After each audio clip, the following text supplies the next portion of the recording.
The Clockweaver's Vengeance. The last thing Lysandra Thorne felt before the sundering hourglass activated wasn't pain, but the cold press of her husband's signet ring against her palm as he pushed her hand onto the artifact's control rune. "Forgive me, my star," Silas Morrow whispered, his voice thick with false tears, his eyes gleaming with triumph in the vault's eerie light.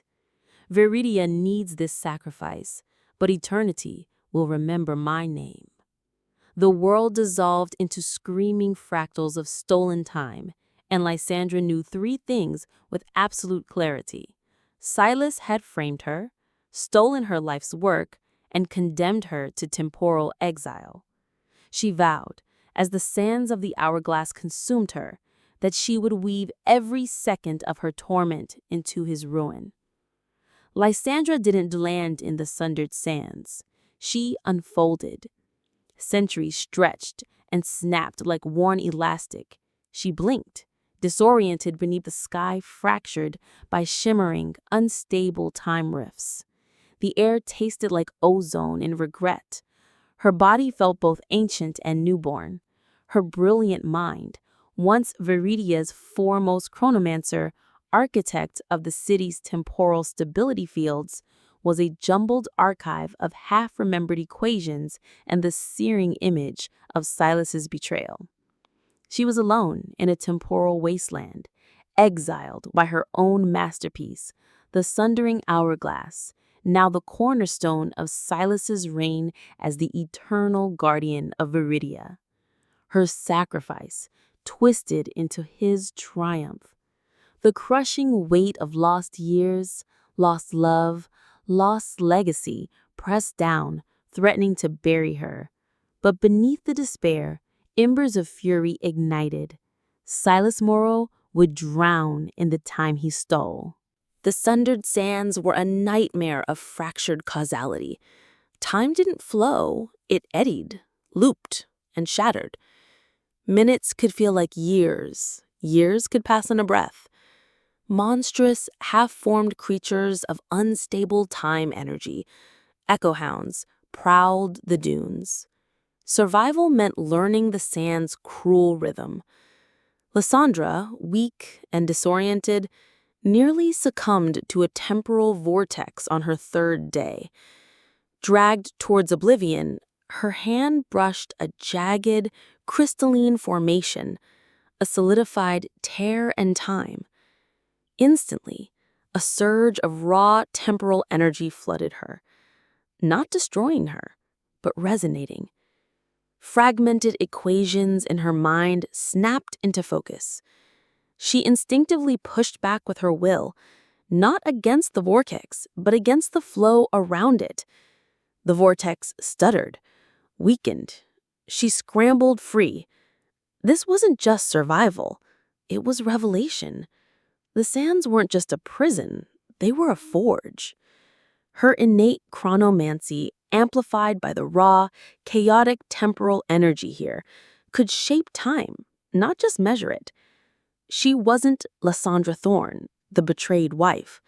She was becoming the Clockweaver. Years bled into decades within the sand's subjective flow. Lysandra learned to navigate the rifts, to sense temporal eddies, to defend against echo hounds by weaving shields of localized temporal stasis. She discovered pockets of relative stability where time flowed almost normally. And there, amidst crystalline structures humming with captured moments, she began to experiment. Using shards of solidified time energy, chronal crystals, she learned to weave intricate, tiny constructs, a flower that bloomed and died in a perpetual 3-second loop, a bird that flew backwards, a miniature hourglass where sand flowed upwards. Her masterpiece was a delicate bracelet woven from chronal threads, a personal temporal anchor that stabilized her own perception, granting her control within the chaos. She called it the Moment Keeper. But her true work was darker. She learned to weave temporal snares, traps that forced victims to relive a single, agonizing moment on loop. She crafted echo spindles, devices that projected stolen fragments of time, like holograms of the past. Her vengeance was no longer a raw scream. It was becoming a precise, intricate mechanism. One day, while exploring a newly formed rift, Lysandra witnessed an event that froze her blood. A flickering, unstable projection of Viridia's eternal ascension ceremony. There stood Silas Morrow, impossibly unchanged, radiating benevolent authority, unveiling a new temporal shield generator based entirely on her stolen schematics. Beside him, beaming with pride, stood a young woman, maybe 18, with Lysandra's own storm-gray eyes and Silas's dark hair. Alara, her daughter, the daughter she'd been carrying when Silas betrayed her. Silas hadn't just stolen her work and her life, he'd stolen her child, raised her to revere him as a hero, while painting Lysandra as the mad chronomancer who'd nearly destroyed Viridia in a failed experiment. The fury that surged through Lysandra was colder and sharper than any sundered sandstorm. Her target wasn't just Silas anymore. It was the truth he'd buried, and the daughter who deserved to know her mother. Escaping the sands required exploiting a convergence, a rare, violent collision of multiple temporal rifts, creating a brief, unstable gateway back to linear time. Using the Moment Keeper and her hard-won skills, Lysandra navigated the chaotic storm, emerging not in glorious Viridia, but in its grimy, forgotten underbelly, the Tangle District. Decades had passed in the real world. Silas was a near-mythical figure. Lysandra Thorne was a cautionary tale, a ghost. She took the name Lyra, a relic scavenger specializing in temporal artifacts, a cover that let her move unnoticed while she gathered her arsenal and intelligence. The Echo Net. Using echo spindles, she discreetly projected fragments of her past, her genuine love for Silas, her excitement about their child, her meticulous work on the sundering hourglass, into public spaces near Silas's inner circle. Subtle seeds of dissonance. The loyal spy. She found Kale, Silas's former chief of security, now a bitter drunk discarded by the regime. Silas had framed him for minor treason to install a more pliable puppet. A shared enemy forged an alliance. Kale provided layouts, schedules, and a crucial detail. Silas's vault required a biotemporal key, a scan of his unique temporal signature only emitted during moments of intense, focused emotion. The daughter's curiosity. Lysandra orchestrated chance encounters with Ilara, posing as an antiquities dealer. She showed Ilara harmless artifacts subtly connected to Lysandra's past work, sparking questions Silas couldn't easily answer. She saw confusion growing in Ilara's eyes, a hunger for truths buried beneath the official narrative. The Grand Temporal Concord Gala arrived, celebrating the anniversary of Viridia's salvation. Lysandra's framing. Silas and Ilara would be center stage. Lysandra's vengeance unfolded in 3 synchronized acts. Number 1, the Echo Chamber. Lysandra hacked into the gala's ambient temporal harmonic systems, technology derived from her research. Instead of soothing background resonance, she flooded the hall with fragmented echoes. Silas's voice whispering, "Forgive me, my star," the chilling hum of the sundering hourglass activating, a distorted glimpse of Lysandra's hand being forced onto the rune. The effect was subtle but profound, a creeping sense of unease, déjà vu in whispered discomfort among the elite. Number 2. The Key of Rage. Lysandra knew Silas's weak spot, his possessiveness over Ilara.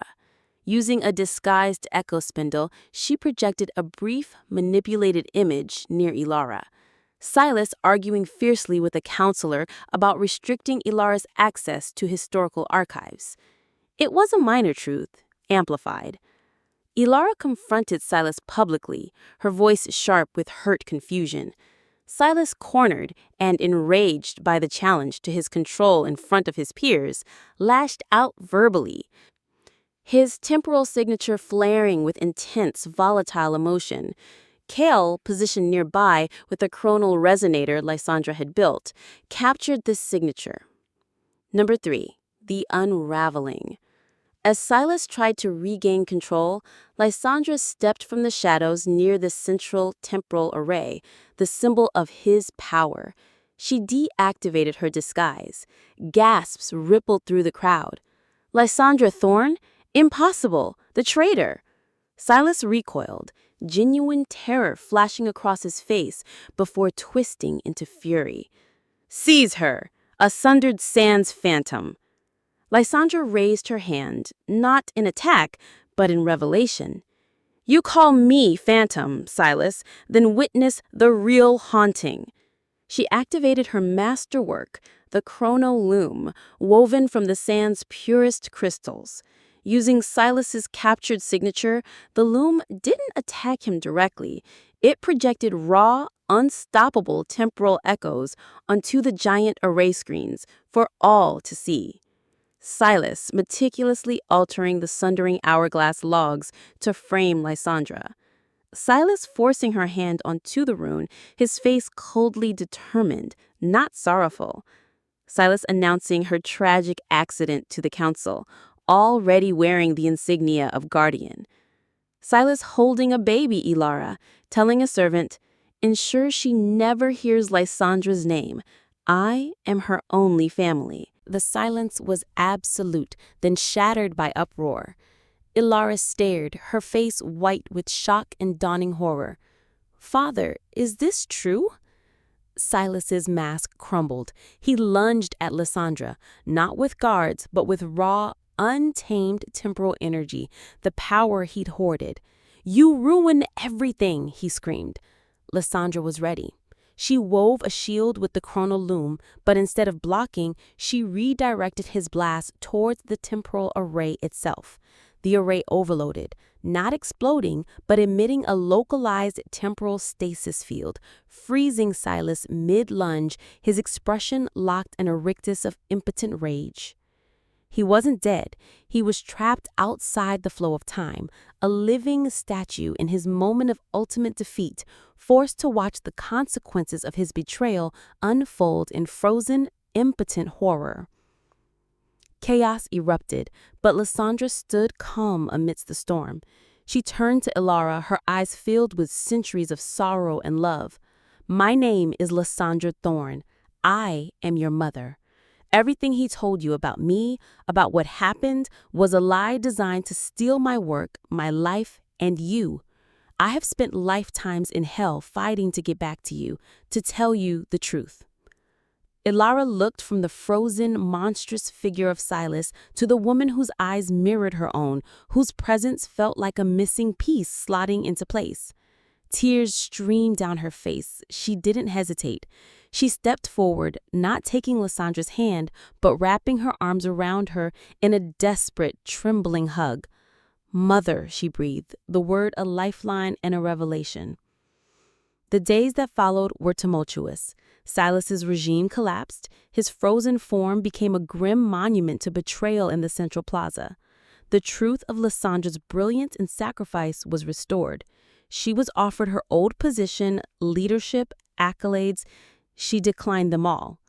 I have spent enough time weaving the fate of cities, she told the council. I have years to make up with my daughter. Lysandra moved into a quiet observatory on the edge of Viridia with Ilara. She taught her daughter true chronomancy, not as a weapon or a tool for power, but as a way to understand the beauty and fragility of existence. They spent hours together, Ilara soaking up stories of her mother's past, her real past, her passions, her dreams. Lysandra watched Alara flourish, her spirit unburdened by Silas's lies, her own brilliance shining through.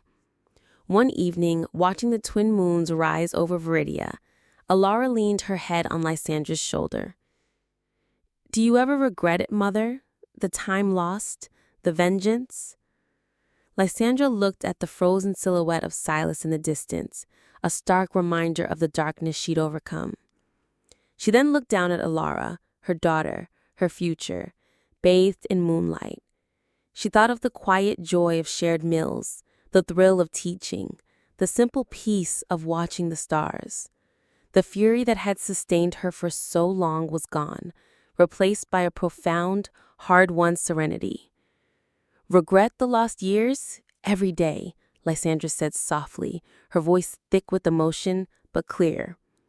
"But regret the path that led me back to you, not for a single second, my star.